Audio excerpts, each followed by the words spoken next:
In this world, fairies are slaves, second-class citizens, and servants to humanity. Picture yourself as a young girl with the occupation of a sugar artisan, because also in this world, confectionery sculptures are the most valued artworks to exist. You must travel to the capital of the kingdom to compete with your art for a royal medal, because winning would honor your mother and raise your reputation.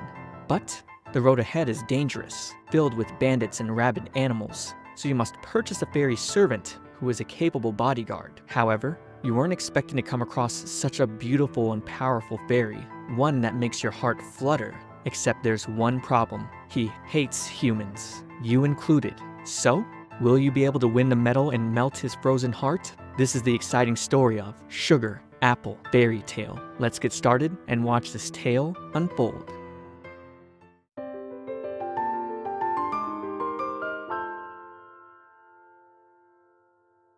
In a tale from long ago, the Highland Kingdom was once the land of the fairies. The fairies loved peace. They loved beautiful and fun things, and so they lived quietly and peacefully for hundreds of years. A young Anne Halford felt bad for the fairies as her mother told this tale. Her mother went on while crafting her confectionery, saying 500 years ago, humans rose in rebellion and made the fairies their servants. People say that fairies were fools who idled away their time and lost to the humans. But the mother personally didn't feel that way. There are fewer fairies than humans, so she believes they were simply outnumbered was all. Little Anne asked her mother why she thought that, and her mother told her to just look at her creation. And Anne marveled at the beautiful sugary depiction of a fairy. Tasting some of the sugar, Anne also loved the delicious flavor. Then her mother explained that sugar confections are a sacred food. They extend the lifespans of fairies and bring good fortune to humans. And the first ones to make these sugar confections were fairies. The method of refining sugar apples into silver sugar was discovered by fairies as well. That's how sugar confections were invented in this world. Anne's mother explained this is precisely the reason why sugar artisans, most especially silver sugar masters, must never look down on fairies. They must keep company with fairies as friends. These words rang true throughout Anne's childhood. And now, at the age of 15, Anne brought a bouquet of flowers to honor her deceased mother. She wanted her mother in heaven to look after her, because Anne vowed to become a silver sugar master, just like she was. As Anne hopped on her carriage, her childhood friend Jonas Anders caught up to her, saying she was awful for leaving without saying a word, but she knew if she had said goodbye, he'd probably try to stop her. However, she admits being grateful to him, his family, and this village's people for being truly good to her mother. But this year, she intends on entering the Sugar Confectionery Exhibition, no matter what. He understands as he's a sugar artisan too, but he believes it'll be impossible for her to travel all the way to the town it's held in, Lewiston, alone. After all, she's small for being 15, and as scrawny as a scarecrow, and her entire fortune consists of this rundown cart and horse. But he loves her as she is and asks her to marry him. Brother, that is not how you court a lady. Apparently, he's been entranced by Anne ever since her and her mother first came to their village, with him bragging that he came from a wealthy house and related by blood to the founder of the Radcliffe Workshop School. Anne used this opportunity to take off and gave her goodbyes. She believed Jonas would never seriously propose to her. She thinks he just pities her because she's lost her mother, and she also doesn't like the idea of marrying someone and living as their wife. She wants to live her own life. She wants to chase her dreams. Arriving at her first town, she spotted a crowd and commotion going on. And oh no, this man was crushing a little fairy. The older man next to her explained that this labor fairy who serves the fairy hunter stomping him stole his own wing and tried to escape. With a grimacing look, the man presented the fairy's wing and squeezed it, throttling the little fairy under immense pain. With Anne knowing a fairy's wing is its life, she's horrified, asking why no one is trying to save him. The little fairy being gripped in the man's hand told him he'd never loyally serve a human. He swore to take back his wing no matter what. And with the man threatening his life, Anne kicked him from behind the knee, catching both the fairy and his wing. The little fairy grabbed his wing and scurried away, saying he'd never thank the likes of a human. Anne understood, after all, she is one of those detestable humans, isn't she?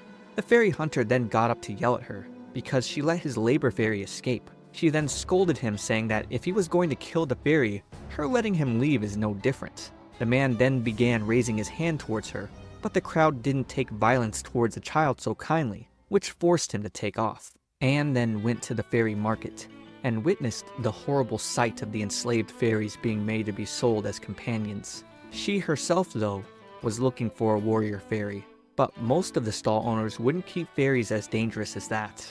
But apparently, there is one stall here that does. Entering the stall, Anne glances at a large, beautiful fairy wing and the charming looks of this human-sized warrior fairy. She felt that the word beautiful could never do this fairy justice. She'd never seen a fairy like him. The fairy tells her he thought he saw something familiar, but it was nothing more than a scarecrow, referring to Anne, but she doesn't like that at all.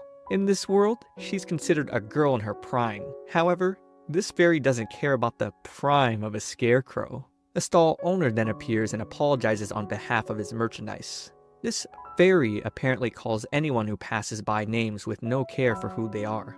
This isn't good enough for Anne, though. She believes with a sharp tongue like that, he'd never sell as a companion fairy. However, the stall owner corrects her because he is in fact a warrior fairy and killed 3 fairy hunters that tried to capture him. That's just how powerful he is. Anne is shocked, remarking that the warrior fairies she's seen up until now have been burlier and bigger. The stall owner assures her of the quality of his merchandise. He doesn't have any other fairies because warrior fairies are difficult to handle. The fairy then tells Scarecrow to stop dithering, buy him, which shocks her further that he's commanding her to purchase him. The store owner laughed, finding it interesting as this is the first time he's heard the fairy ask for someone to buy him. He questions if the fairy fell in love with Anne at first sight.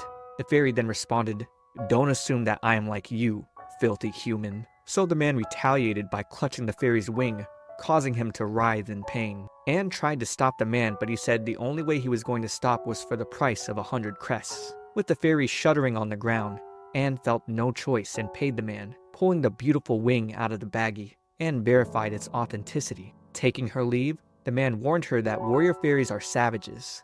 If she lets her guard down, the fairy would most likely steal it away from her and kill her. The fairy then added he'd come to kill the stall owner as well, but Anne didn't like the fairy speaking as if he assumed he'd already kill her. As the two head out on her carriage towards Lewiston, she tells the fairy she wants his protection on the way there. He finds it to be a simple task. He'll even throw in a kiss as a special service. She responds by saying she doesn't need that kind of thing, and blushes knowing that would actually be her first kiss. She then asks for his name, so he snidely responds to call him Tom or Sam, whatever human name she likes. With her replying she'll call him Crow as a way to get him back for calling her Scarecrow, he calmly tells her his name is Challe. Hearing this, Anne remarks the name to be beautiful. She asks which part is his first name and which part is his surname, but we learn fairies don't differentiate between first and last names like humans do. She found the name to be a little too long, so she decided to call him Shao. Anne then thought back to the little fairy who suffered from his wing being squeezed. Wings are the source of a fairy's life force. Even if they're ripped off, they can survive, but if their wings are damaged, they weaken and die. Having learned that, humans rip off a single wing to force fairies to obey them. Anne stops the carriage to tell Shao she bought him because she wanted him to serve as her guard, but she promises once they arrive in Lewiston, she'll return his wing to him. Shao is surprised to hear she'd free a fairy that she just bought, wondering if such a naive human could exist. But to Anne, she's always believed that humans and fairies can be friends. That's all. She doesn't want anyone to serve her, and she also doesn't want to sell him to another human. That's why she'll return his wing to him, and on their travels, she'd like to even treat him as a friend. However, Shao responded that they can never become friends. This is when Anne opens up that it was both her mother's and her ideal for humans and fairies to treat each other as equals. Shao then replied that both mother and daughter have the brains of a scarecrow, making Anne raise her hand, furious at her mother being insulted. But she stops herself, asking why, if he hated her so much, did he tell her to buy him? Shao got up to look at her face to face, and told her humans are all the same. In any case, he thinks serving a fool makes things easier for him, and seeing the beautiful gleam in his eyes, Shao tells her she seems like the greatest fool thus far. Anne says nothing to this, only commanding the carriage forward. They make it to the bloody highway, a long stretch between here and Lewiston, where there isn't a single village or town. only fort shelters, which are convenient strongholds. There could also be wild animals along the way that attack indiscriminately, and bandits. Anne is surprised to hear Challe's been here before, but he of course has been serving humans longer than she's been alive. Spending their first night at a fort shelter, Anne hands Challe his dinner for the night. Sitting next to him, she can't help but think he's quite vexing, but also that his fairy wing is beautiful. Even in the dark, she feels compelled to touch it, but as it furiously vibrates, he says, "Don't touch me." Anne apologizes, realizing it was thoughtless of her. She wonders why she did that. She then screams in tears, calling out to her mother. Her mother appears, asking what's wrong, only to hear Anne had a horrible dream, a dream where her mother had died. Her mother then touched her face and told her to find her life's path and walk it resolutely. And as Anne's mom faded away, she told Anne not to cry, but Anne didn't want her to go. Anne then woke up in tears. With Challe on top of her? She quickly jolted up, a little discombobulated, trying to process what was happening. He then smirks, remarking he almost had it. She felt Challe was heartless, because all she wanted was to be his friend. He then stood against her, with her back against the wall. "Friends? When you hold my life in your hands, I have been bought by you, forced to serve you. We can never be friends." Anne realized her behavior was foolish. She had already bought Challe to serve her, yet she kept saying selfish things about wanting to be friends. She swears to never let her guard down again, by rolling up into a blanket to protect the wing baggie, which makes Challe compare her to a bagworm moth. Anne is embarrassed, but despite all of this, she intends to keep her promise once they reach Lewiston and return his wing. Once she does that, she'll ask him if he wants to be friends again. Until then, she's strictly his master. With Challe staring at the moon, he felt maybe he should be more patient. He's spent nearly 70 years being forced to serve humans. His freedom may have been put off for a day, but 3 days from now, he'll be free. Looking at Anne, he wonders why the sweet scent of silver sugar comes off of her, just like his precious Liz from before. The next day, they head out under the muggy weather, looking to reach the next fort shelter within the day. Challe then suddenly tells Anne to stop the carriage. Oh no, a carriage is getting attacked by bandits. They spot Anne's, so she asks Challe to take care of them, but that's not enough for Challe. With her being his master, he wants her to command him. Even with her face flush red, he tells her to give him an order. She finally tells him if he doesn't go, she'll punch him. So he jumps out of the carriage and prepares for combat, leaving a bloody trail of bodies with a single slash. He then dispatches one after another, and the remaining bandits leave after learning he's a warrior fairy. However, Anne could only stare in shock, having witnessed Challe's brutal slaughter. And outside the carriage that was surrounded by the bandits earlier is actually Jonas, riding forward. Anne asks him what he's doing here, so he tells her he was so worried he came after her and from now on, he'd protect her. However, Anne pleads for him to turn back, knowing the coming journey is going to be too dangerous for him, but he just refuses, professing it's because of his love for her, grabbing her arms, saying it's for her sake, even though she doesn't really believe it. Challe then pulls Anne's carriage forward to tell her they must leave quickly, because the crows have caught the scent of the blood from earlier, meaning wolves will follow next. So she hops back to him and they move ahead, trying to leave Jonas behind. But this doesn't work, so Anne has to unfortunately burden Challe with protecting Jonas as well. At the next fort shelter, Anne once again tries to tell Jonas to head back. However, he still refuses, telling her he's simply going where he wants to go. His pushiness is really giving her a headache. After preparing some stew, she heads to his carriage to give him some, and his labor fairy, Kathy, answers the door, with Anne offering the stew for him to eat after he wakes up. Kathy refuses to take it, claiming such a crude meal would not befit her master. But Anne shoves it for the fairy to take and storms off annoyed, because here on the road, they all need to eat what they can get. Offering the stew to Challe, still seething from Kathy's insults, he wonders why her head seems like it's been set on fire. Challe takes the soup from her though, admitting he was just surprised to see she served him before she served herself. She didn't think much of it since it was proper manners, but oh, she forgot a spoon. But when she came back, she was just as surprised to see Challe absorbing the meal. Fairies don't eat with their mouths. They cannot taste food except for one kind, silver sugar. It's sweet. Hearing this, Anne blushes, wondering if he'd like a confection. to which he smoothly answers, "I don't hate them." So, she proudly proclaims she'll make something he can enjoy, given her mother was a silver sugar master, so she herself had been perfecting the art of making confectionaries since she was a toddler. She heads to her carriage, but is surprised by a sudden rumble inside, so she runs back to Challe and begs him to check it out. However, he tells her it's not in order. Then he refuses. So, she toughens up and heads in herself. With a stick ready, she stands in a nervous silence and gets jump scared by a little fairy, which she somehow whacks all the way into Challe. It's the fairy Anne saved earlier, Mithril Rid Pod. He explains the rumbling came about because he had nodded off with a nightmare and woke up with a jump. Aside from being a stowaway, he'd come to return the favor she did him. This confuses her a little because she's pretty sure he said he'd never thank a human. But that's right. That's why instead he'll be returning the favor. Anne doesn't quite need anything done, so she suggests he oil her wagon's axles, which makes him feel insulted if that would be her request for saving his life. He wants her to give him a more impressive task. Challe begins getting annoyed, so he asks Anne if he can strangle Mithril. However, there wouldn't be any point to her saving him if he did.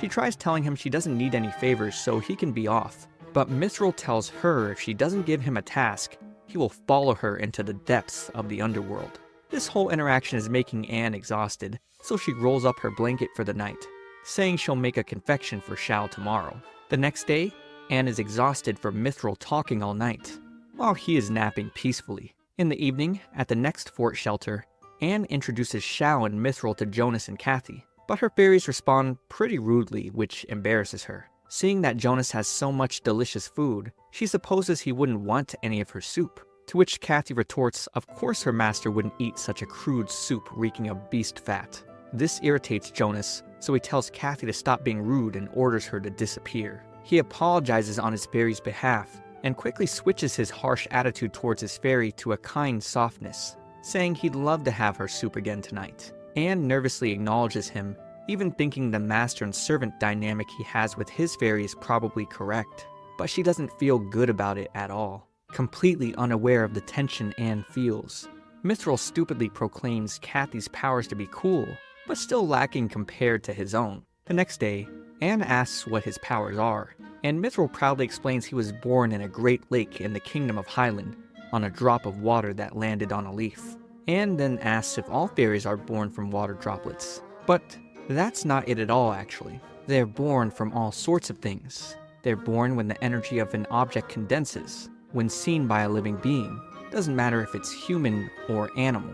Being gazed upon causes the energy to take form. That's what turns into a fairy. Since Mithril comes from a lake, he can control water, so he conjures up a water ball and shoots the cold droplet at Anne. She's amazed and asks what else he can do, but when she learns that's pretty much it, he feels pretty insulted. Even Challe snidely remarks, at most, Mithril could give some water to birds. But the fun mood comes to an end when a swarm of crows appear above them. Challe explains that crows are typically scavengers, looking for carrion, but when there is no carrion for them to eat, they form large flocks to hunt down prey and devour them alive. Hearing this, Anne commands Challe to deal with the crows, so he tells them all to hide in the carriage. While the carriage rattles, Challe slices crow after crow. After the ordeal ends, Anne sees him standing amongst the black plumage of the decimated birds. He walks towards her, cockily remarking she was so scared. Her legs gave out. She denies this and falls over. So when he catches her, he calmly asks, "What's wrong, Scarecrow? Are you requesting a more special sort of service?" She blushes, saying, "Of course not." And being let down, she thanks him, still flushed. Riding onwards, they're off schedule because of the crow attack, so Anne points to a doctor's inn where they can stay for the night on her map. She's getting upset at herself, knowing her mother would have probably made it to Lewiston with much more ease, prompting Challe to ask where her mother is. Anne sadly replies her mother died, and 2 weeks ago, she had made up her mind to become a silver sugar master, just like her mother. At the end of autumn, there's an event held in Lewiston called the Royal Confectionery Exhibition, where Anne plans to submit a piece and have the king acknowledge her skills. She wants to be a silver sugar master this year, because in the winter, they celebrate what's called Pul Sol Day, where they send off those who died that year as they're pulled to the heavens. As a silver sugar master, she wants to make a splendid sugar confection with her own hands and send her mother's spirit to the heavens. She hopes to reassure her dead mother. Hearing her heavy reason, Challe takes in Anne's heart of doing things. Reaching the doctor's inn, the owner gives them some rooms for Anne and her companions. Outside the dining hall, the gang spots 2 guests that arrived before they did. With Anne and Jonas sitting down to eat, she wonders why Challe isn't joining them. But Jonas gets frantic, explaining that fairies eating in front of people is usually considered both rude and absurd. She then asks the owner if it's okay, and he's also nervous. Not because of himself, but in case his other guests have a problem. However, the man with the brown hair, Hugh, says to pay him no mind, adding it's perfectly fine. After learning Anne and Jonas are both sugar artisans, he remarks having 2 labor fairies plus 1 companion fairy, referring to Challe, seems a little excessive. Anne corrects him though, because Challe is a warrior fairy, not a companion one. However, he doesn't buy this, especially given Challe's extravagant looks. He questions if Anne brought him along because she's fallen for him, but she denies this. Hugh then has his associate, Salim, put Challe to the test, and the 2 end up clashing blades. Anne is furious, but Hugh just smugly apologizes, saying he just had to make sure because he didn't believe such a pretty warrior fairy existed. She's still mad though, until Hugh promises to pay for the stay of their entire group, on the condition that both she and Jonas make sugar confections for him. Gathering materials inside her carriage, Jonas asks if it's really okay for her to use her silver sugar, since she still needs some for her exhibition piece in Lewiston. However, she assures him it's fine, she just can't use what's in her other 3 barrels. Coming out, Jonas swears he'll become the silver sugar viscount, and asks Anne to marry him, but of course she still turns him down. Back inside, with Hugh having prepped all the equipment for the 2 to use, Anne questions his identity, but the man just tells her to keep quiet and make something for him. With the 2 pieces finished, Hugh applauded their proficiency. However, he crushes their pieces with his fists, calling them so unsightly he couldn't bear to look at them any longer. For Jonas, Hugh comments that he's skilled, but all he wants to do is show off his technique, so his work completely lacks any inspiration. For Anne, Hugh thinks she did better than Jonas. However, the work seemed as if it were an imitation of something someone else made. He critiqued she was just copying someone else's style. All beauty, but no charm. With skills like these, he believes the 2 could never be silver sugar masters. Taking a little snack from the broken pieces as Hugh leaves, Anne clutches her dress in frustration. She then runs off into her room, curled up in the blanket, irritated further because Challe finds this all so amusing. He simply responds that humans never spend their whole lives being laughed at, because unlike fairies, humans are always changing. In another 3 years, he believes she'll become startlingly beautiful. The color of her hair will turn a pale, beautiful gold, and her skills at making sugar confections will improve as well. Anne swears she'll improve her works to blow Hugh's mind, but feels some things can't change even with hard work. That's why she doesn't want to hear lies from Challe. However, Challe says he isn't lying. He knows firsthand because the very first thing he had seen when he was born was a human child, one who had the same hair color as Anne's, at 5 years old. He was born from that child's gaze. Liz, her name was Elizabeth. She was the daughter of nobles, and because of certain circumstances, she lived away from society. She was young, knew nothing of the world, and didn't know the existence of fairies. That's why she mistook him as her older brother. She led Challe back to her mansion and gave him shelter. 15 years passed, and Liz's hair turned a pale gold. Her freckles disappeared, and she became a beautiful young woman. That's why he knows. Anne will continue to change, just as Liz did. Anne then asked where she was, and why she wasn't here with him, which made Challe clench his fist as he answered, "She died. She was killed. Humans killed her." Anne tried to console Challe, but he quickly got up and wished her a somber goodnight. The next day, as they continued their journey, Jonas called out to Anne, but she wouldn't respond. She was fixated on Challe's past, especially on how he used to have an emotional bond with a human girl. Knowing he spent the same time with Liz as Anne had spent with her mother, Challe also must have had a familial relationship with that girl. So hearing it was stolen by human hands really saddened her. Humans caused Challe's heart to freeze over. In the fort shelter, Anne was curled up because of the cold. Challe then explained that fairies don't feel weather like humans do. Seeing him by the fire, Anne desperately wished for a magic that could melt Challe's heart. She decided to prepare the sugar confection she promised him, but opening one of her barrels, she found it completely empty. She was distraught, wondering where her silver sugar had gone. Challe came in to see her crying from the situation at hand. She has 3 barrels left, but the silver sugar she needed to make her entry piece is gone. Sitting down at the fire, Challe explains the situation to Jonas, who is flabbergasted. He wonders how that was even possible, knowing Anne's cargo hold was locked. But Kathy then mentions she saw Mithril coming out of the carriage window the night they stayed at the doctor's inn. His body sparkled in the moonlight, meaning he was most likely covered in silver sugar.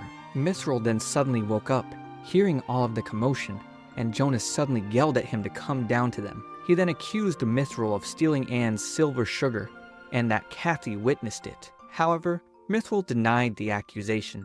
Mithril pleaded with Anne, hoping she wasn't suspicious of him, but with her shaken look, even though she didn't say it, he could tell she was suspicious of him. This brought Mithril to tears and he stormed off, even though Anne didn't want him to go. Anne was heartbroken, ready to give up, but Jonas suggested she just make enough silver sugar for her entry piece. Anne doesn't believe that's possible, since she doesn't have any sugar apples. However, Jonas knows there's a grove of sugar apple trees near the bloody highway. After picking the apples, the two work together to refine the silver sugar she needs for the next 3 days. Handing Challe a sample, he questions if Mithril was really the one who stole the silver sugar. However, none of that mattered to Anne. She just needed to spend her time crafting her entry piece. She stared at the sketches her mother had drawn for specific confection designs. But Hugh's words of her works just being imitations rang in her head. She was still unsure of what to make for the competition. Later, Jonas comes into her carriage and applauds her work in progress. But his motives are a little too much, as he pulls her in, looking to steal a kiss. But she quickly slaps him away. She straight up tells him that she doesn't love him, which is pretty fair. He then turns around saying he'd hoped she'd fall in love with him, but he just apologizes and leaves. Later that night, Kathy has a word of advice for Anne. Even though Jonas says that he loves her, Kathy doesn't want his words to go to Anne's head. She gets pouty, saying her master would never fall for someone like her, but then quickly blushes with Anne figuring out she's actually in love with Jonas. Anne then cheers her on, believing love between a human and fairy is lovely, but this just makes Kathy dip out. This love makes Anne wonder what Challe's actual relationship with Liz was, and why her chest suddenly began feeling so tight. But Anne herself denied any feelings. She knows Challe is only with her because she has his wing. And this will all end when they reach Lewiston. Wiping her forehead, Anne finished her hard work. She still had second thoughts, remembering how Hugh crushed her previous work, but she assured herself that this was fine. She had to let the piece dry, so she decided to look at the scenery until Challe joined her. He felt it was strange, since when he had first met her at the fairy market, she always smelled of the sweetness of silver sugar, but he never understood why, until now, knowing the scent had always come from her hands. Then Jonas suddenly came out to congratulate her on finishing her piece. He then ran over to her wagon, and getting on, she spots some wolves chasing her horse. Jonas then says if she had just married him, he wouldn't have had to resort to something like this. And oh man, on that horse is Kathy spilling scraps to lure in the wolves, and she throws it all over Anne as well. As Jonas takes off with Anne's cart, Anne and Challe find themselves surrounded. Anne begins begging him to go after her entry piece, but he refuses, knowing she'd die if he did, and he protects her while slaying the wolves. After defeating all the wolves, Anne sits depressed, wondering why Challe didn't go after Jonas. She already knew the answer, but even so, she didn't want to let him have the sugar confection. She cried, claiming Challe only protected her so his wing wouldn't get damaged. But Challe had no words for her pain. Eventually, it rained, so she took shelter in the wagon Jonas left behind. Inside, she saw her mother's confectionery designs, and wondered why Jonas had them, to which Challe answered Jonas likely had intended to enter the exhibition all along. So first, he stole her designs, but was unable to recreate the steps. That's why he instead contrived to steal Anne's work, and head to Lewiston. Anne then opened a barrel and found her stolen sugar. Kathy must have been the one who stole it, since she has the power to turn invisible. Then Jonas estimated the amount of silver sugar she used to make her piece and loaded it into Anne's cart in advance, and stole her wagon with the finished piece inside. Anne wondered how Challe could know this, and he simply answered, "That's how humans are." Anne then came up to Challe to hand him his wing back. The exhibition is the day after tomorrow, and Jonas will have already reached Lewiston. It's too late to try to get her piece back. He then asked if she was satisfied with this, and reasonably she shouted, "Of course she's not. But there's nothing she can do, even with him here. So she's going to set him free and he can go elsewhere." Challe accepted it and took off. So now, Anne was all alone. Sitting in front of the falling rain, she apologized to her mother for failing to send her spirit to the heavens. She cried, asking why her mother left her all alone. The next day, Anne woke up to bright sunshine, her gaze fixed on post-rain blueberries, with one in particular beginning to glow. With a fairy appearing, Anne reached out, admiring how pretty she was. The fairy happily greeted Anne, the human who allowed her to be born. And then suddenly Challe appeared to speak on this phenomenon. The little fairy, Lucelle Almine, greeted Challe, knowing he was just like her. But he simply told her to go where she likes, and to never approach humans, because they capture their kind, steal their freedom, and force them into servitude. Lucelle was confused because Anne was also human, but Challe explained she's different. With that warning, Lucelle thanked him and took off happily. Anne then gave Challe a serious expression, making him wonder what's wrong. She's unsure why he's still here, so he tells her she hasn't kept her promise to him yet. She promised to make him a sugar confection. So, wiping her tears, she's going to do it, because she promised, after all. After cleaning herself up, she begins crafting her work, all for Challe, who came back to her. Lifting the sheet covering the piece, Challe is surprised to find Anne created a model after Lucelle. Anne knows it's a bit small, but she assures him it's her truest sugar confection.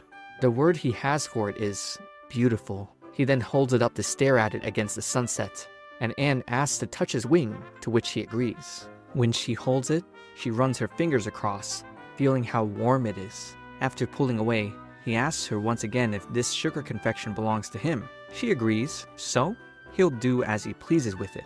With the carriage ready, he suddenly carries her inside because they're leaving for Lewiston. They're going to travel through the night to arrive by morning. Definitely flustered, she wonders why Challe is doing this for her, to which he answers, since she gave him back his wing, she's no longer his master. So, this is their chance to actually become friends. Anne's eyes widen, asking if that's really what he wants. And of course, he's got a coolly answer, "I don't know," while shrugging. At the Sugar Confectionery Exhibition, Jonas stands nervously with Anne's stolen piece. They then announce the arrival of King Edmund II, and after he and his wife take their seats, they notice the commotion of a carriage running through the crowd, but Challe stops it right before the guards. Anne runs in, ready to enter as well, but the guards stop her, until Viscount Hugh Mercury gives her permission. Anne is surprised to discover his true identity as the head of the Mercury Workshop School and the kingdom's current silver sugar viscount. With her taking her place, Jonas makes some snide remarks, and man, do I hate this guy. He has the nerve to insult her piece for being small when he couldn't even make his own. This guy's trash. But with Challe watching, Anne is determined to win. Viscount Mercury then called to unveil, so all the competitors displayed their works before the king. King Edmund made the call to have both Jonas and Anne bring their works before him. The king had a strange feeling about the works, and asked the Viscount for his opinion. Viscount Mercury commented that it seemed like the two pieces had been made by the same artisan, given how alike they are, which caused Jonas to shudder in fear. The king preferred the small piece Anne presented, thinking its beauty could shatter in an instant. Ephemeral, yet so full of life. He claimed to have never seen a work so beautiful. His wife, however, felt the sugar confection for display as a centerpiece at the festival needed to be large and spectacular. This makes sense to King Edmund, so he announces Jonas Anders as the winner. And man, this guy has the nerve to scoff at Anne. However, the next important step was to verify the authenticity of the sugar Jonas refined. And inside the barrels, they only find Mithril passed out from eating all of the sugar. Mithril suddenly woke up, begging the king for forgiveness, claiming he was just a lowly labor fairy serving Jonas, and that Jonas is so bad at making silver sugar, he couldn't craft the required amount. Jonas screamed this was a conspiracy and grabbed Anne, explaining that Mithril was her servant, and blamed her for making Mithril consume all the sugar. Anne then got out of his grip to speak the truth that Jonas had stolen her piece. The two begin fighting, so Viscount Mercury has a way for them to prove themselves. He's gonna have them both attempt to replicate one of the wings on the winning piece. Anne is certainly confident, but scumbag Jonas isn't so certain. Midway through their work though, the Viscount stops them, as it's obvious Jonas's wings are a terrible disgrace. Seeing Anne's though, he does feel they resemble the winning pieces, and even King Edmund thinks the winner should obviously be Anne. But with a closer look, the two realize the wings Anne made are still different from the winning piece. So, the king ends this year's competition with no winner. Anne tries to address the Viscount, but he tells her there's no need for formalities and to simply call him Hugh. She wondered why they determined the winning piece wasn't made by her, and Hugh explained improving her technique actually worked against her. The butterfly she made just now wasn't anything she copied from anywhere else. It was clearly 100% original. Anne then began tearing up, thinking of her mother as she was praised for her own original style.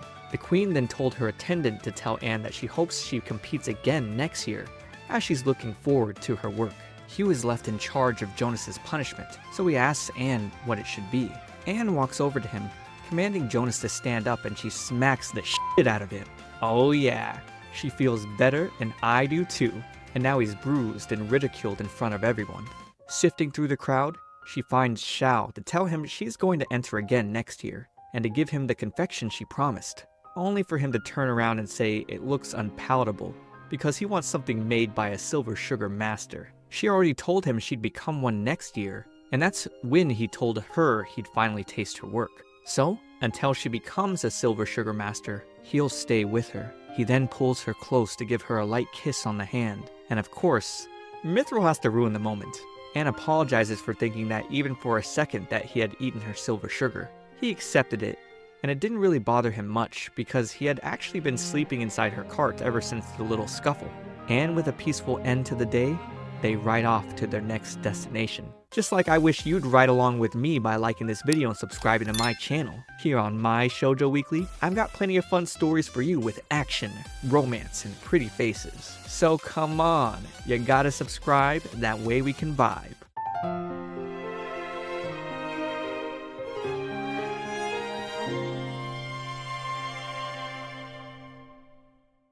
Trying all the different shops in Lewiston, Anne wanted to go to one more. However, she was surprised that the famous confectionery shop of Alf Hingley, a man said to rival the Silver Sugar Viscount, had moved. She decided to head towards the town of Westel, north from here, to sell some of her work, since in the town of Lewiston she'd probably get no business competing against actual silver sugar masters. They then arrived at a bit of a rundown confectionery shop, a place Anne seemed particularly interested in. Inside, she couldn't take her eyes away from one of the most beautiful pieces she had ever seen. Mithril then spotted a nodding fairy and tried to introduce himself, but the fairy Benjamin just quickly went back to sleep.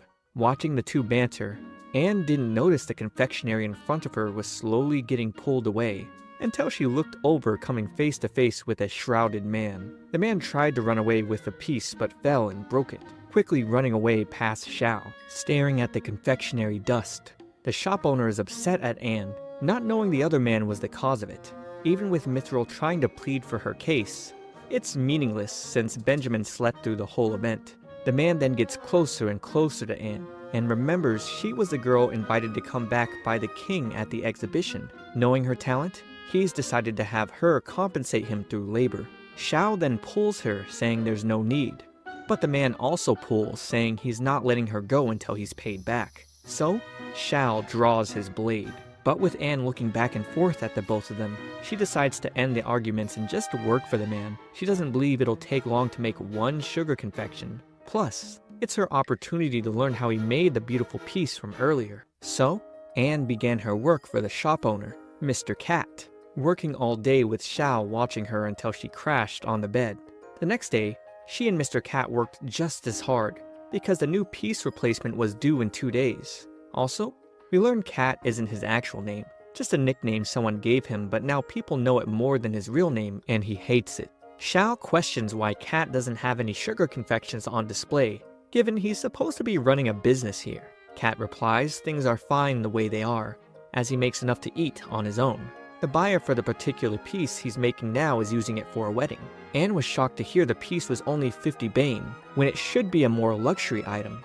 Cat then answered that he only makes things for people he wants to make them for, but not all of them can afford to pay a high price. The person buying this sugar confection is a cobbler's daughter. Even at 50 Bane, the price will be a difficult purchase for them. With their work still not finished, they've somehow run out of silver sugar. Anne has prepared a batch that should be ready tomorrow, so Cat calls it a night. Anne lies in bed, wondering if what they have will truly be enough.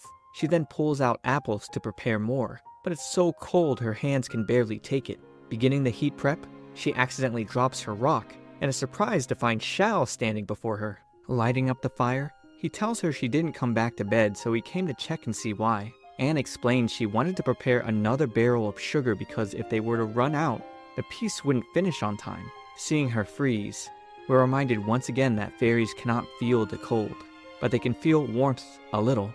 It gives the same sensation as touching something fluffy. Anne then suddenly blushes, with Challe breathing on her hands to warm them. Her big eyes glimmer as she watches, but when the fire crackles, she quickly thanks him and says she's fine. Only, her red face tells us her heart is pounding. The next morning, Cat is surprised to find the barrel full of sugar. He then closes in on Anne again, telling her to have breakfast because an artisan's body is their greatest asset. Afterwards, the two of them get to work, until this noblewoman, Viscountess Clay, barges in despite Mithril and Benjamin trying to hold her back.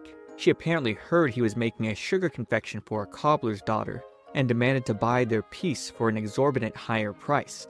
However, Cat had already told her several times he'd never sell her anything. The man made pieces for her servants, so she questioned why he wouldn't make anything for her daughter. Cat responded that she needed to remember how poorly she treated those servants, and even if the king bowed his head for one of his pieces, he still wouldn't make one for her. With the Viscountess kicked out, they spotted her driver as the man who destroyed Cat's original piece. Anne was determined to make sure no one would ruin this next one. Eventually, the new one was finished, and Cat wanted Anne to be the one to deliver it in the morning. He wanted her to see the expression of the person receiving it as a reward for her hard work, and she joyfully accepted. That night, though, the man working under the Viscountess snuck in to nab it again, but Anne was ready right behind him. He tried escaping, but Challe was behind the next door, and Cat behind the other. The man then attempted to destroy the piece again, but it was only Mithril and Benjamin underneath holding up sticks. So,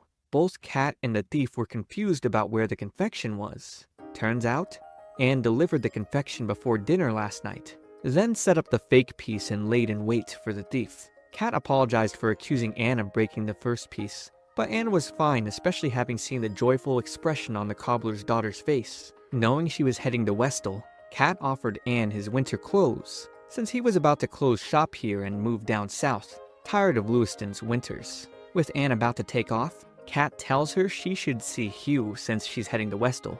The two of them apparently trained together at the same confectionery workshop. She was surprised this guy was actually a silver sugar master, since there's no one on the list named Cat. But, as he said before, that's just a nickname. He then introduces himself as Alf Hingley, and this blows Anne's mind, especially thinking about how this artist whom she admires has been calling her a little brat the entire time. However, Alf sternly told her that if she's an artist, she should never look up to anyone. An artist is one of a kind, and second to absolutely no one. Riding off, Anne felt like Hugh had told her the same thing, that she shouldn't ape anyone else, and was thankful for what she learned from Cat. In Westall, Anne tried selling confectionaries through her pop-up shop, but not even a single piece has sold so far. Elsewhere, Hugh gives Downing a gift for his granddaughter's wedding. Downing mentions how he was hoping to see Anne again someday, so that way he could see her lovely fairy again. Turns out, Hugh had already met with her a few days ago, offering to take her in, but she refused, saying she wanted to walk on her own 2 feet. Downing laughed hearing this, knowing she refused an invitation from both the Mercury Workshop and the Silver Sugar Viscount. That felt so like her. Anne actually returned back to Lewiston, where a restaurant owner made sense of her bad sales in Westall. The domain is under the Silver Sugar Viscount, so outsiders tend not to do well business-wise there in the first place. Now understanding defeat, Anne agreed in a nervous sweat. While Challe and Mithril bicker over how stupid the decision was, with all the people staring at them though, the restaurant owner tells them there's nothing wrong with humans and fairies sitting at the same table, so if they have a problem, they can leave. Knowing business will be hard here in Lewiston given the peak season of sales through Pool Soul Day coming up, the owner actually suggests a coastal town south of here named Felix, under Duke William Alburn. Due to some political events, Lord Downing explains House Alburn was allotted land under direct royal control. Revenue must be given from them to the royal family, and as proof of their loyalty, Duke Alburn must visit Lewiston once a month. Hugh is actually good friends with William, but when his father passed, he took on the role of those conditions. However, because William hasn't been visiting Lewiston lately, Lord Downing is looking to crush him, stating it's an act of rebellion, something Hugh wasn't so eager to hear. Turning back to the restaurant, Anne learns Duke Alburn had been looking for a sugar artisan. If this artisan can create the piece he desires, then he'll pay 1,000 crests as a reward. And on top of that, with the Duke being a descendant of one of the previous kings, his acknowledgement would give an artisan prestige. So, they headed to Phylax, the town that flourishes through trade as Highland's greatest port town. However, Challe knows all that money is swallowed up by Lewiston through their agreement, and once a month, Duke Phylax must go see King Edmund. Inside the bleak castle, Anne and another artisan are asked to wait to have their pieces evaluated. The Duke then suddenly appears out of nowhere, telling them there's no need to bow, but to only show their confections. With two being presented, seeing her work, Anne is asked to stay while the other man is asked to leave. Observing it as a statue of a fairy, the Duke asked why she made it, and Anne answered it's modeled after one of her friends traveling with her. He coldly accepted her answer and told her she could stay in the castle. She need only make a sugar confection that satisfies his expectations. She then asks what he wants made, so he presents the portrait of a beautiful fairy woman, one he wants Anne to give form to. As one of the servants leads Anne to the workshop, he remarks that her answer of calling a fairy a friend was well said, as the Duke hates the practice of controlling fairies. That's why there are no fairy servants in the castle. After setting their stuff down in the designated workshop, Anne and Challe headed towards one of the towers that had another portrait of the fairy, but wasn't expecting scumbag Jonas and two cronies behind him to be here. As she walked past them attempting to head inside, Jonas had the nerve to tell his boys she set him up, with all of them holding the honor of the Radcliffe School under their names. They were set on not letting Anne get away with disrespecting Jonas. However, with Challe drawing his blade, the three boys nervously left, giving the classic, "We'll be the ones to win" kind of speech. Yup, more characters for me to hate. After seeing the portraits, Anne began her work. 3 days passed and the piece was almost finished.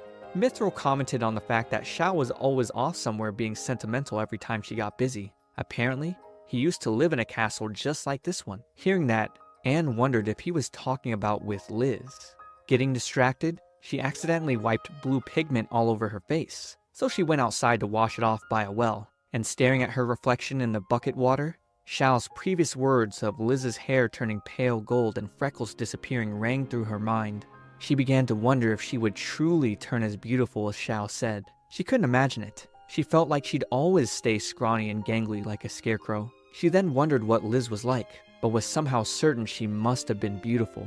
After all, someone as beautiful as Challe calls her beautiful. Feeling her heart beating, she then shrieked out loud, wondering why she felt jealous over a woman she never met, and began vigorously washing her face. Challe then spotted her, joking about if she rubbed her nose that hard it would come off. Anne had forgotten to bring something to dry her face with, so Challe slowly dragged one of his fingers across, causing her to jolt back and gasp. He then came up close to her face, only making it worse, so she ran away, bumping into Jonas. She told him her piece wasn't finished, so it wasn't ready for him to steal.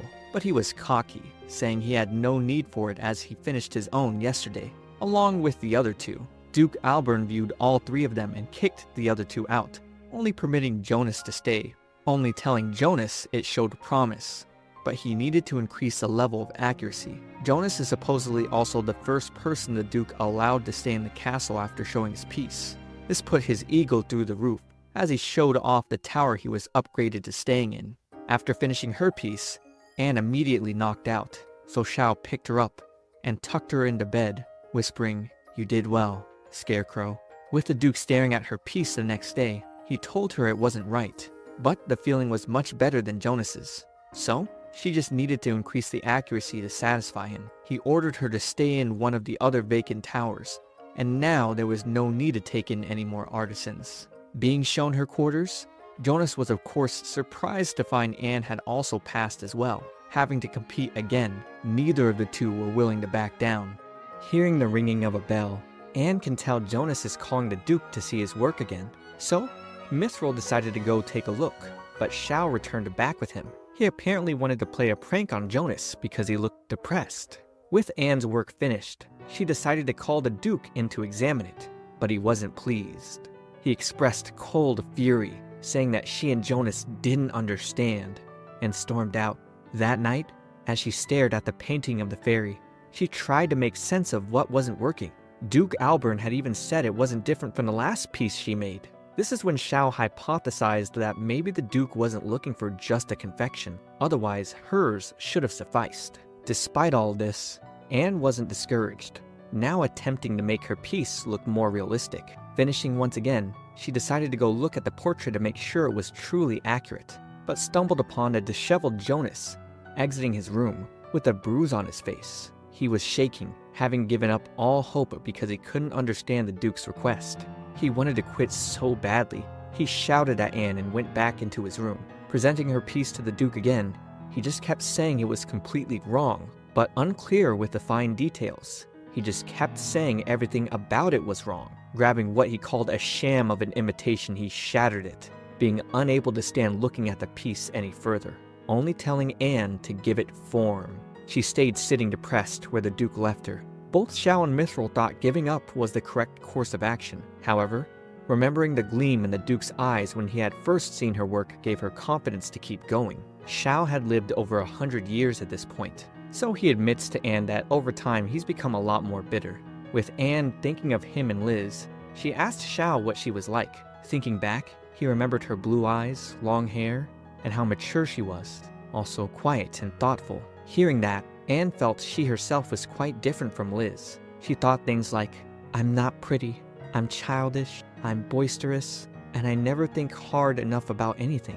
Challe then turned towards her, shocked to see a tear dripping from her eye. She then went out to compose herself, but coming back, that piece of shit Jonas had come with Mithril's wing captive. He squeezed, causing Mithril to scream.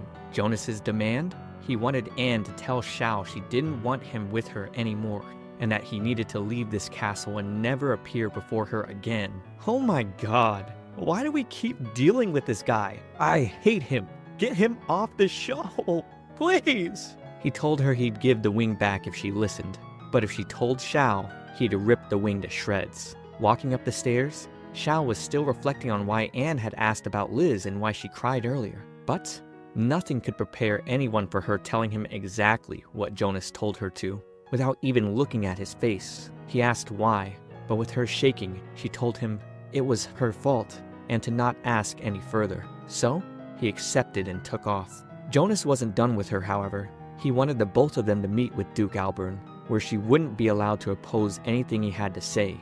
With Jonas gone, Mithril apologized for being so careless. It was all his fault that the man Anne loved was gone now. Anne tried to deny her love for Challe at first, but to Mithril, it was obvious. So she sat, bawling while uttering Challe's name. Sitting below the moonlight, Challe felt that perhaps everything always suddenly ended like this. Wandering the next day, he wondered where he should go next, until a squad of fairy hunters looking for a top-quality companion fairy surrounded him. However, with Challe in a bad mood, he quickly dispatched all three of them. Before he could go for a killing blow, Hugh stopped him, saying if he killed a human, he'd get no protection. Hugh explained he was here because he had business at Phylax's castle, because the Duke right now was in a lot of trouble. We turned to the Duke's room, where Jonas asked the Duke to let him quit. Going near the fireplace, The Duke reminded him quitting was not permitted, and he pulled out the sword he used to beat Jonas with last time.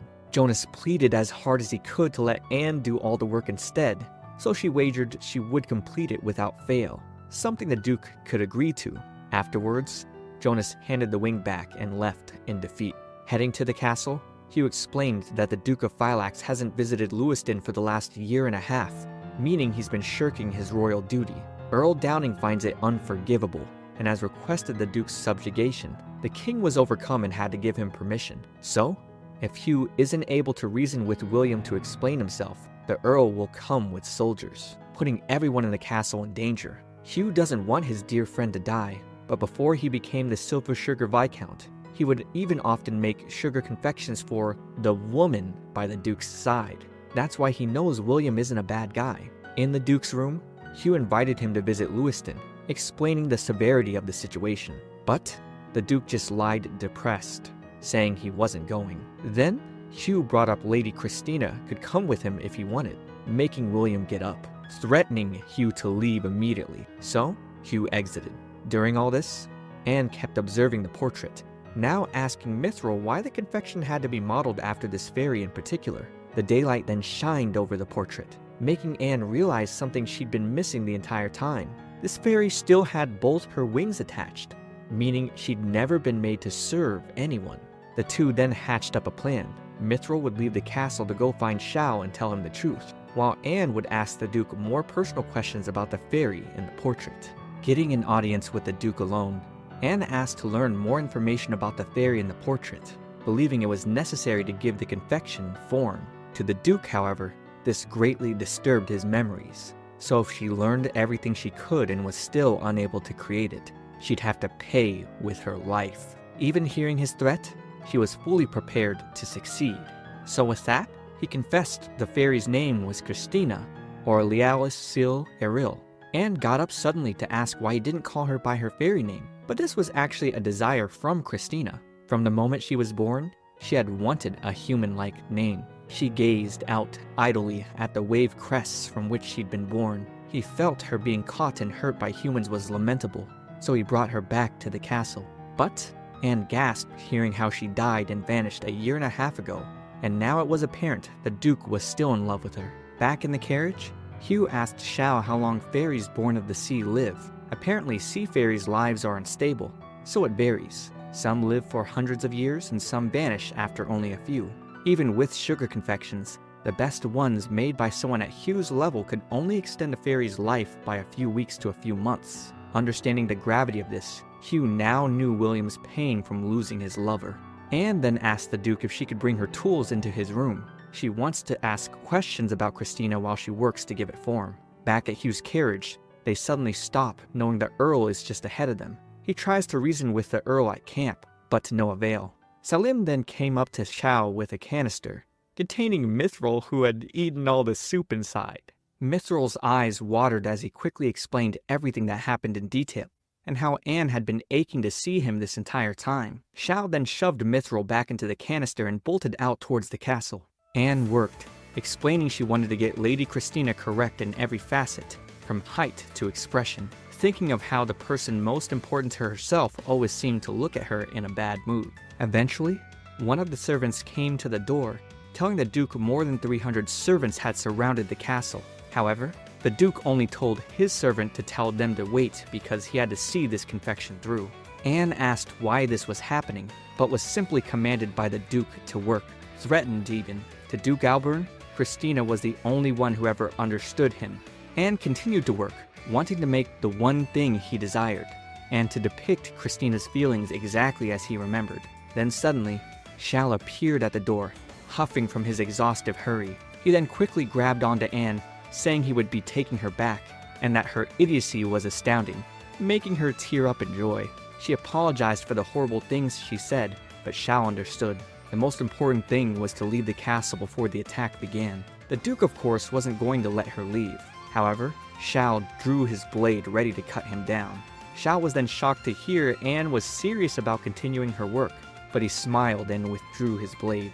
With the castle completely surrounded, Anne still worked, and with the confection truly taking form, the Duke's eyes began to glimmer. The true purpose he requested something exactly like her was to hopefully gaze at it and bring Christina back to life. He still remembers the day she disappeared right in front of him. Her form had turned into motes of light and melted into thin air.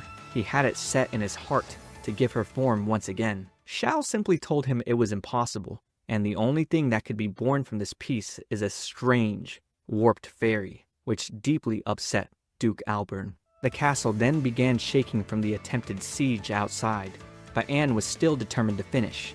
Despite Challe disapproving, he accepted her wish with a soft touch. He decided to protect her desires by fending off the soldiers outside the room. Putting in the last pieces of Christina's beautiful translucent eyes, the Duke cried at the perfect depiction of his beloved. This is exactly what he wanted, even with him acknowledging how foolish he might sound.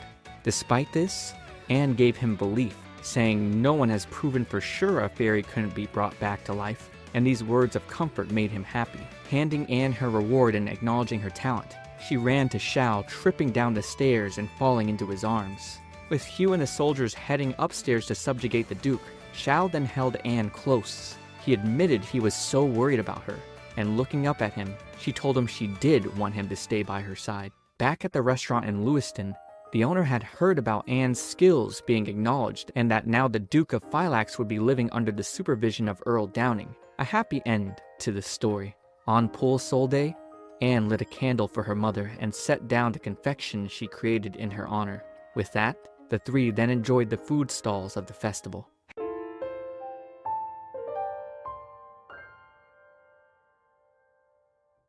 Heading back to Lewiston, Anne reminisced on first arriving in the town nearly a year ago, but had to stop her horse at the sudden appearance of another oncoming one. Realizing it was Cat, Challe made a sly joke about cats hibernating here in the fall. Back at the restaurant, the owner asks what Anne's been up to in the past year. Turns out, after wintering in Lewiston, they had gone around visiting little towns and villages selling sugar confections. So now, she's back here for the annual exhibition. Sitting down with Kat, he asked if she noticed something strange with the sugar apples this year. And she did. Every sugar apple tree they saw had poorly set flowers. This year's crop was terrible. Kat then explained to avoid potential chaos between factions of different schools, Hugh decreed this year the harvest and refinement of sugar apples by individuals would be forbidden. Instead, all sugar apples throughout the kingdom would be harvested in the name of the Silver Sugar Viscount, then refined. And only those sugar artisans who participate in the process will be allotted silver sugar commensurate with their labor. But it isn't as simple as asking Hugh for sugar.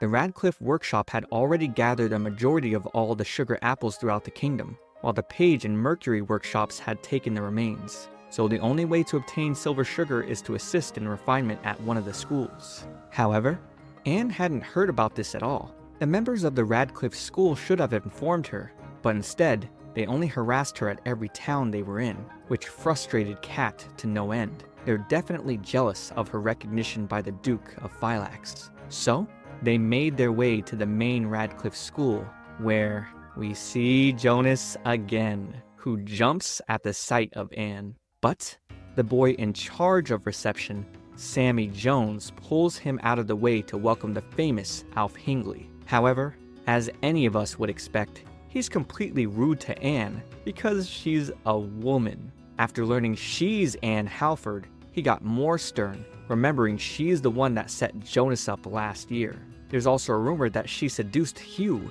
and potentially the Duke of Phylax to earn their favors. Silently in the back, Challe was getting ready to draw his sword on Sammy. But everything came to peace with the arrival of Keith Powell, who's apparently acquainted with Kat.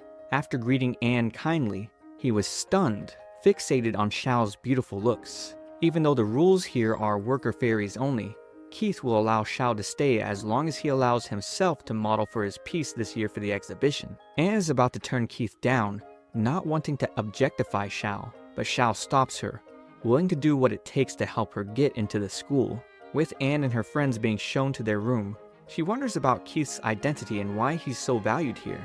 At the call of a morning rooster, Anne scurries to be ready quickly, so Challe compares her to a squirrel. She's happy to hear it since a squirrel is much cuter than a scarecrow. However, with her lack of calmness, Challe only sees her as a squirrel darting around for food. Looking at her mirror, she wondered if Challe would prefer her hair down better. He then suddenly comes up to her and touches it, saying it looks as it always does. No issues at all. Seeing his face, she definitely got flustered and ran out the room. On her way to work, Keith opens his door to greet her. It turns out he knew her mother Emma. He had met her when he was about 4 or 5 years old and was very surprised a female sugar master existed. His own father, Edward Powell, is also a silver sugar master.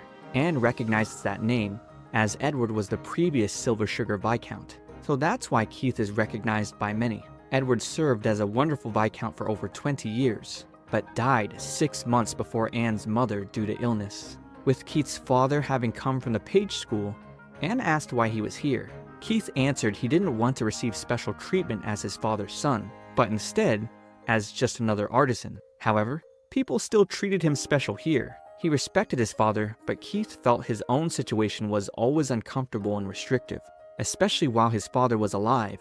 He couldn't even enter the exhibition, because if he had won, the critics would have gossiped that his victory was due to nepotism. And if he lost, they would have gossiped he was a failure despite being the Silver Sugar Viscount's son. But that ended last year. Now that the mourning period has ended, he can prove his talents.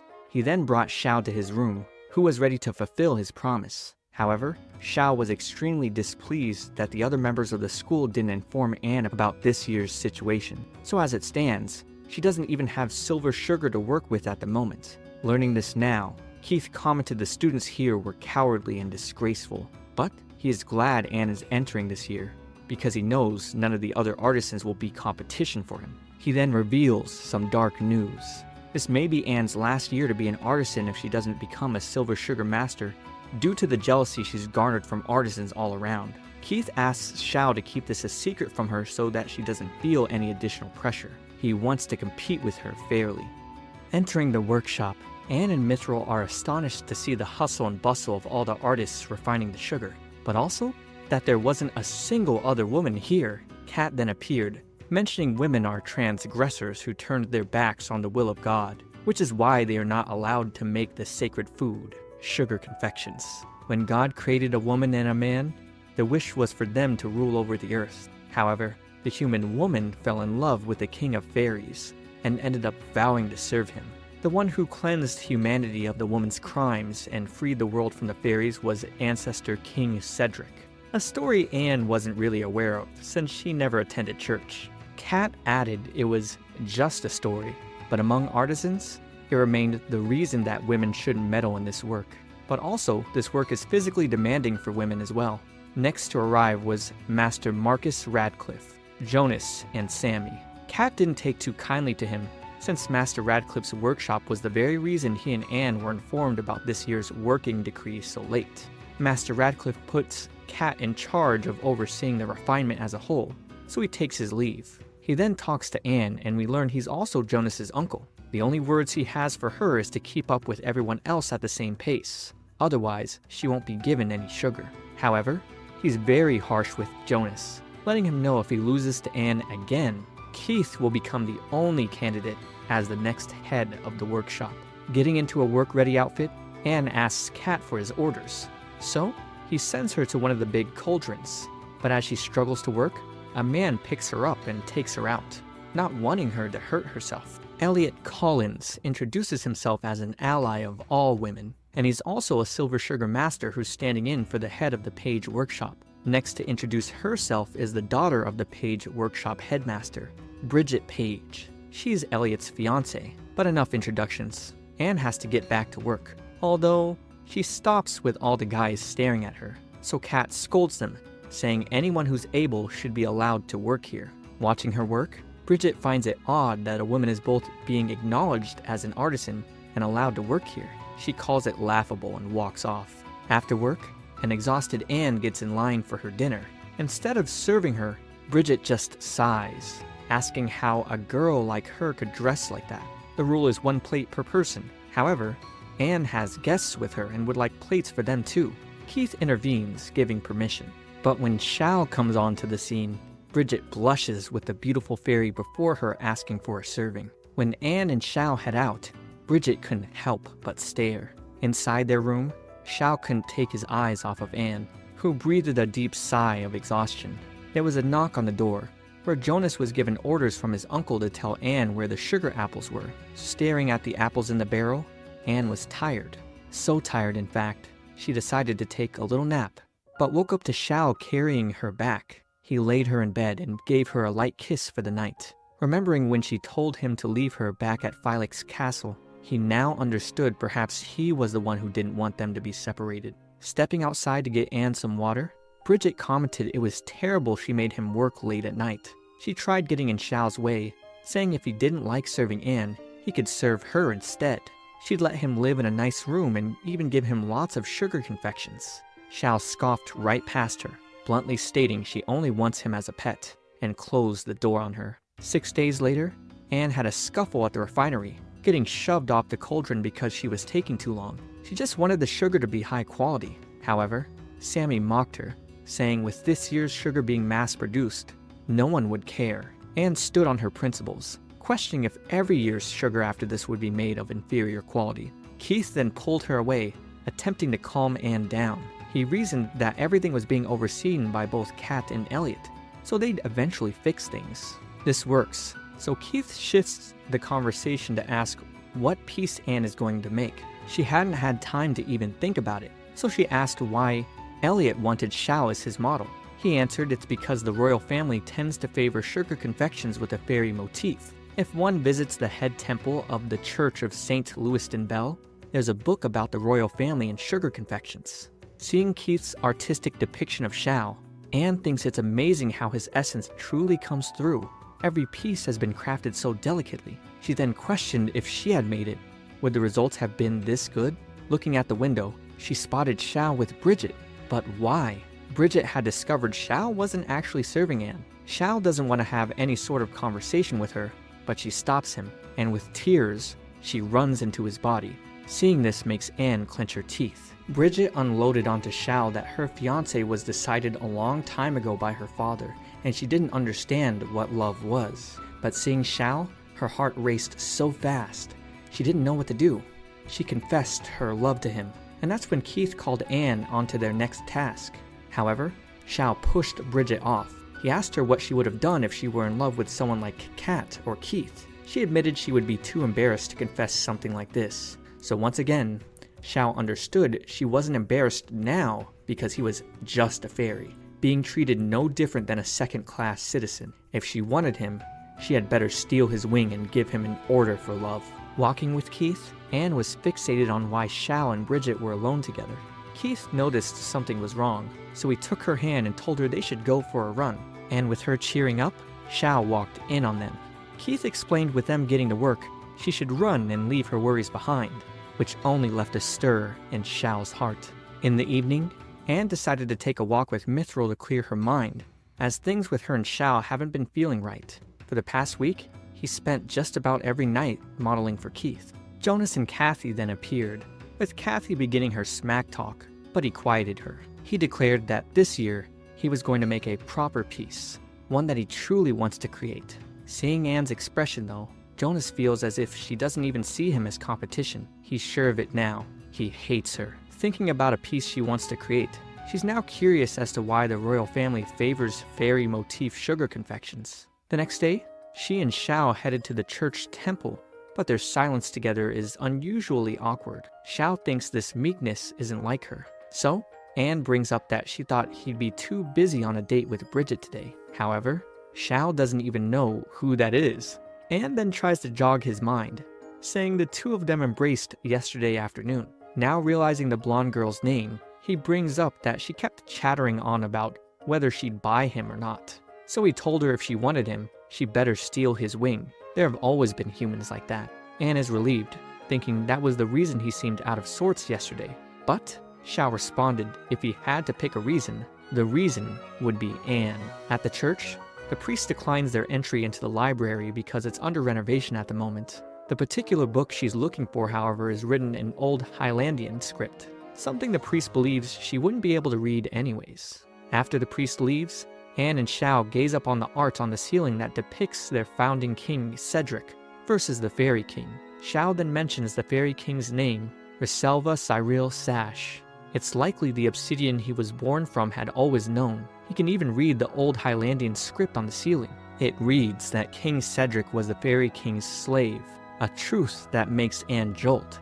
But the Fairy King, because of Cedric's bravery and sincerity, regarded him as a friend and set him free, and Cedric respected the Fairy King for his integrity and strength, and considered him a friend. The two kings searched for a path that fairies and humans could walk together. But while the humans revered King Cedric, and fairies felt the same for the Fairy King, the two races hated each other. War broke out. Destiny became twisted. The Fairy King was defeated and Cedric won. Cedric grieved the death of his friend very deeply. In memoriam, he had a sugar confection made in his friend's image and offered up a prayer. He wished that the world they dreamed of would one day come to pass. A power which brought great fortune came to dwell within that sugar confection. Anne was saddened, knowing the story the church taught about the woman who had fallen for the Fairy King was probably completely false. Something that's been rewritten for convenience's sake. That's history, isn't it? Challe didn't blame King Cedric for the state of the world though. He may have wanted fairies to coexist with humans, but he wasn't able to. So being the victor, the world became as it is. Challe felt the differences between the races were vast, but Anne didn't, at least for herself. Challe concludes the reasons the royal family favors fairy sugar confections are Cedric's regrets, an atonement for not being able to carry on his will. As he walked away, with Anne locked on to the glimmer of his wing, she's found it. Inspiration for this year's piece. Back in her room, she begins, wanting to give form to what the founding king and the Fairy King had held within them, the wish they shared. The days went by, with Anne working and crafting her piece.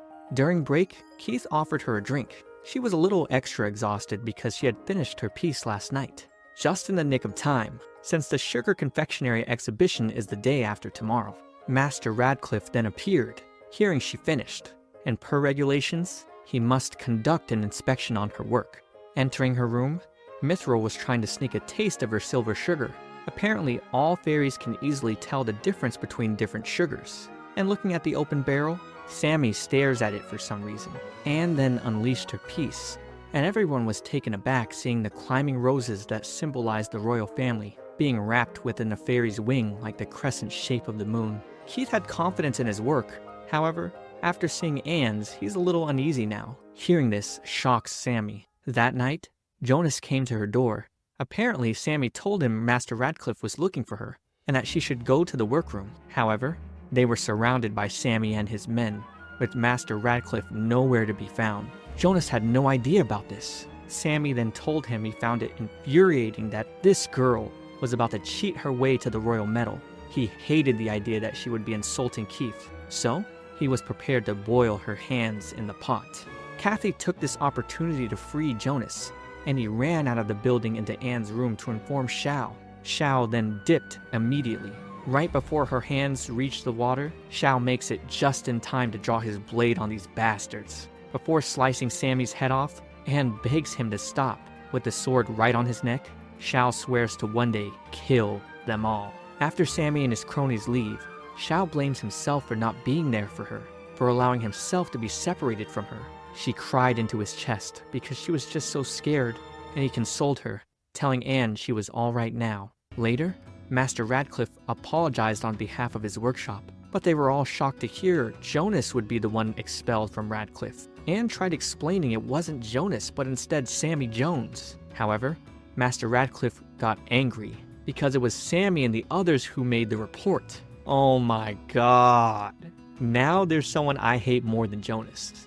Master Radcliffe took Sammy's words seriously, given he had been working at this shop since the age of 12. He could never believe Sammy would lie to him. Mithril tried explaining Sammy was at fault as well, making Master Radcliffe only more angry. As he was about to punish Mithril, Challe stopped him, once again reiterating Sammy was at fault. So, Master Radcliffe kicked out Anne's party and Jonas's as well. Taking her leave, Keith and Kat came out to check on her, saying they'd make sure Sammy gets what he deserves. And as they exited, Bridget only stared at Challe. They went back to that one restaurant again, and with Jonas entering and leaving seeing Anne, she ran after him. She thanked him for saving her, but all he did was run off. Challe watched Anne sleep that night, and started to remember how happy she was when Keith had complimented her work. She was so excited then. Had there been no incident yesterday, The Radcliffe workshop might have become her home, but he's more relieved with things as they are now. He knew this was selfish. Mithril then came into the room to explain something serious had happened. The silver sugar in Anne's barrels was different. Mithril had a nibble just now and could tell the sugar wasn't Anne's, but the Radcliffe workshop's mass-produced sugar.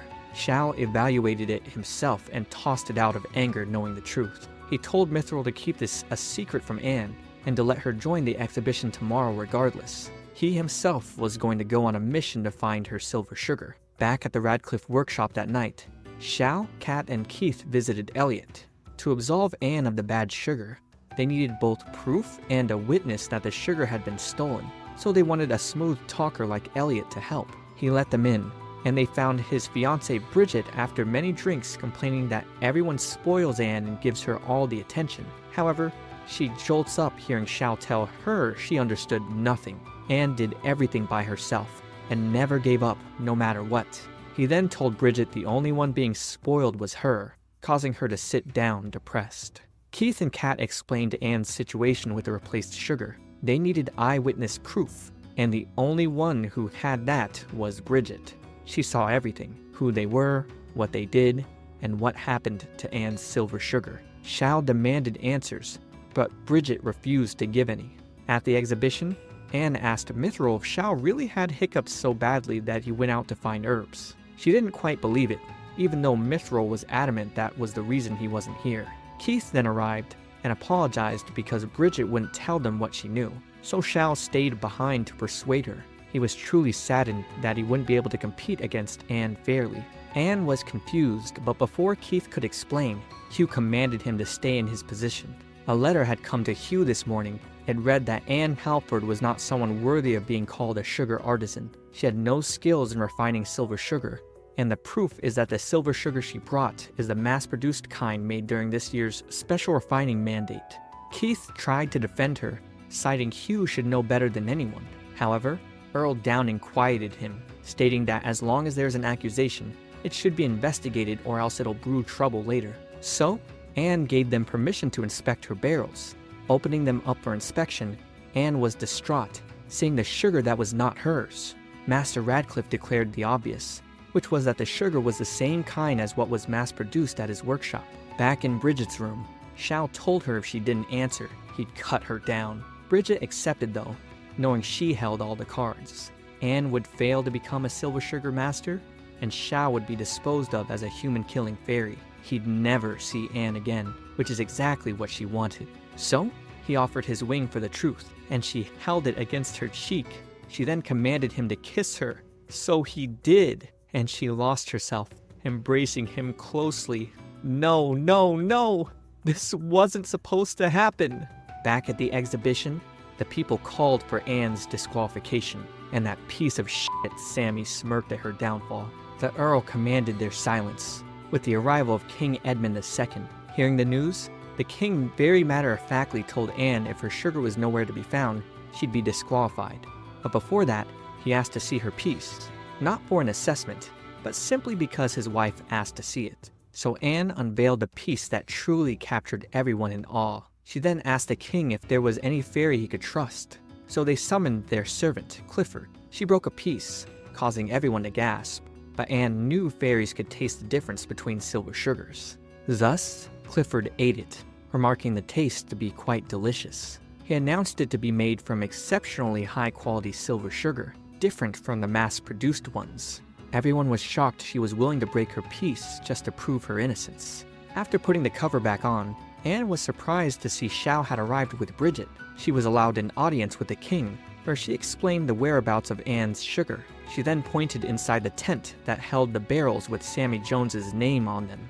Sammy shuddered nervously as Bridget explained the barrels contained sugar not refined by him, but Anne Halford, certainly shocking Master Radcliffe. Hugh ordered Sammy's barrels be brought out, where Clifford verified the sugar was exactly the same as what was used in Anne's piece. Master Radcliffe ran to Sammy, begging for answers. Sammy apologized, feeling inadequate in his own work, but Master Radcliffe would not accept such shame brought upon his school. He begged the king for atonement, but King Edmund only responded by calling the workshop pathetic and to be gone from his sight. then told Anne she no longer needed to leave. Anne thanked Bridget for the help. However, Bridget told her there was no need, since she got what she wanted in return. The exhibition then began, and everyone revealed their pieces. The king had taken notice of Keith's depiction of Challe, describing it as valiant and impeccable. He truly complimented Keith's piece, but an imitation of the real world could never compete with Anne's motif beyond this world. Even the fault where she had broken the flower appears beautiful in his eyes. Keith also agreed with him. So with that, King Edmund II announced Anne to receive this year's royal medal and bestowed her the title of Silver Sugar Master. Anne could hardly believe it, even with Mithril cheering by her side. Accepting the medal, she thought of how it honored her mother and swore to the king she would live as an artisan for all her life. After that, Keith congratulated her and swore he'd get next year's medal. Then they could compete again. Anne then thanked Keith for helping her push herself, but he said Challe was the one who needed to be thanked, since he had persuaded Bridget. Anne ran to show Challe the medal, which made him smile. He then responded, "You have acquired your future. Now, you don't need me anymore." Trying to walk away, Anne stopped him, asking what he was talking about. He told her he couldn't be with her anymore. She began shaking, asking if he didn't want to be with her anymore. They stood still without him answering for a moment, until he suddenly embraced her. He whispered, "I didn't want to be separated." Then Anne fell to the floor, watching the man she loved enter into the carriage of another woman. She wondered why this was happening, so Elliot explained Challe gave up his wing to get the whereabouts of her silver sugar from Bridget. For Anne, he sold his freedom. Watching Challe enter the carriage, Anne tried running after him, but was stopped by a horse crossing. She kept running after, begging Challe not to go, but it was too late. Man, that really hurts. Subscribe and I'll do season 2. For now though, watch this next video. It's me, ComfyTea. I'll see you all in the next one.